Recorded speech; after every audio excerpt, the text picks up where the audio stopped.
Greetings fellow pagans and welcome to a longer video that I usually make. Today we're going to make something called S-chain, which is a chain that has open links which can be adjustable.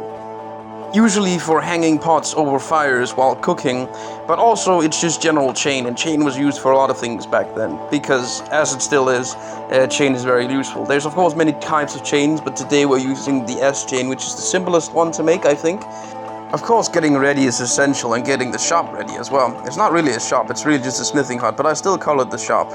I am somehow in the future going to sell stuff, but I don't know how the postage works yet, which is annoying.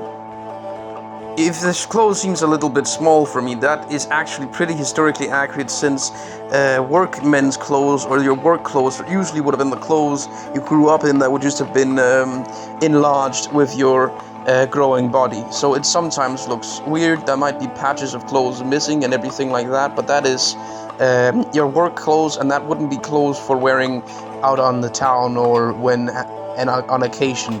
It would just be to work with, really. Using a flint and steel is always a good way to start a fire. It's also historically accurate, of course, but of course it makes an ember that burns really hot, which makes the fire burn almost instantaneously, as you can see here. We don't need a lot of coal for this process, since the metal is pretty thin. Actually, we don't need a lot of coal at all just to get up to forge welding temperatures, which is pretty impressive for this pretty old forge. The forge provides a natural abundance of resources to fire up the forge, since we have a lot of dry leaves and other things that are really good for fire making. Along with this, it's just really easy to heat things up, especially this small piece here.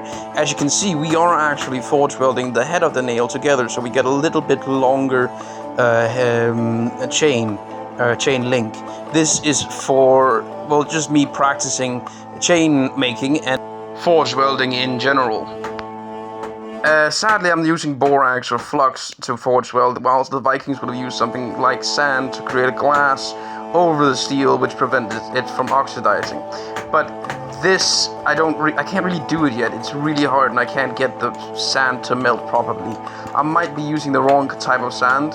I've also heard that you might use flint dust, that might work, but for me it hasn't worked yet, so we're doing it as most historically accurate as possible at the moment.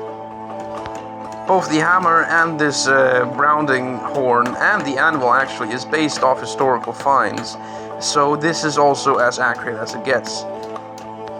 It doesn't take a long time to make a singular link, but making them all look alike and making a chain of them can take a while, so this would also not have been very cheap in the Viking ages. I would like to thank you for watching a slightly longer video than usual.